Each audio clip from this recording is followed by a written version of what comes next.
பாண்டியன் பயங்கர கோவமா வீட்டுக்கு வராரு. வந்தவுடனே அப்படியே வராரு. கோமதி எல்லாருமே பார்க்குறாங்க. ஐயோ! என்ன பண்ண போறாரு தெரியலையே! பாவம் ரொம்ப வருத்தத்தில இருக்காரு அப்படின்னு சொல்லிட்டு சுத்தி எல்லாருமே பார்த்துட்ருக்காங்க. அப்ப அங்கேருந்து கதிர் வராரு. "கதிர் நில்லைங்க" அப்படின்னு சொல்லிட்டு பாண்டியன் சொல்றாரு. "ஆமா, எடுத்துட்டு போன எல்லா பணத்தையும் என்ன பண்ண நீ? அவ்ளோ பணமும் செலவாக வாய்ப்பே இல்ல. நகை, பணம் எல்லாமே இப்ப திருப்பி இங்க வரணும். அவங்க வீட்டுக்கு அந்த பணத்த திருப்பி குடுத்துடணும். என் பையன் கெட்டவன்னு பேர் எடுக்கக்கூடாது. புரியுதா?" அப்படின்னு சொல்லிட்டு பாண்டியன் சொல்றாரு.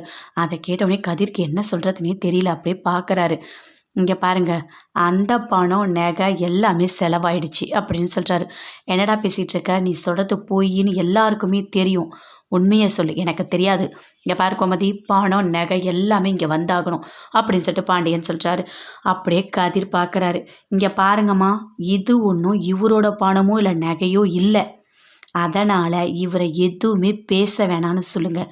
இவர அமைதியா இருக்க சொல்லுங்க" அப்படின்னு சொல்லிட்டு கதிர் சொல்லிட்டு அங்கேருந்து போறாரு. பயங்கரமா கோவம் வருது பாண்டியனுக்கு. அப்படி கத்துறாரு. "டேய், இங்க பாருடா! உன்னை எல்லாத்தையும் கரெக்ட்டா செய்யன்னு சொன்னா நீ என்னையே கேள்வி கேட்பியா? உனக்கு எவ்ளோ தைரியம் இருக்கணும்!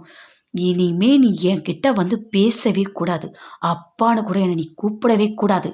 இதோட கதிருன்ற பையன் எனக்கு இல்லவே இல்ல" அப்படின்னு சொல்லிட்டு பாண்டியன் பயங்கர கோவமா கத்துறாரு. கோமதிக்கு என்ன சொல்றதுன்னே தெரியல. அப்படியே யோசிச்சுட்டே இருக்காங்க. மீனாவும் அப்படியே பார்க்குறாங்க. இதெல்லாம் கேட்கும்போது ராஜி பயங்கரமா ஃபீல் பண்ணிட்டு இருக்காங்க. நகை, பணம் எல்லாத்தையும் எடுத்துக்கிட்டு ஓடுனவன் ஒருத்தவன், இங்க திட்டு வாங்குறவன் இன்னொருத்தவன். நம்பளால எதுக்கு கதிர் எல்லார்கிட்டயும் திட்டு வாங்கணும்? உண்மைய போயிட்டு நம்ம நடந்த எல்லாத்தையுமே வீட்ல சொல்லிடலாம். மாமா கிட்ட சொல்லிடலாம் அப்படின்னு சொல்லிட்டு ராஜி வந்து பார்க்குறாங்க. அப்படியே பார்க்கும்போது மீனா பார்க்குறாங்க. "என்ன ராஜி, என்னத்துக்கு எதுக்கு இங்க நிக்கிற?" அப்படின்னு சொல்லிட்டு. "ஒண்ணும் இல்ல" அப்படின்னு சொல்றாங்க. "நடந்த எந்த உண்மையும் யாருக்கிட்டயுமே நீ இப்படி சொல்லக்கூடாது" அப்படின்னு சொல்லிட்டு மீனா சொல்றாங்க. அப்போ ராஜி யோசிக்கிறாங்க. "இல்ல, கதிர் திட்டு வாங்குறான். கண்டிப்பா எல்லா உண்மையும் வீட்ல சொல்லிடணும்" அப்படின்னு.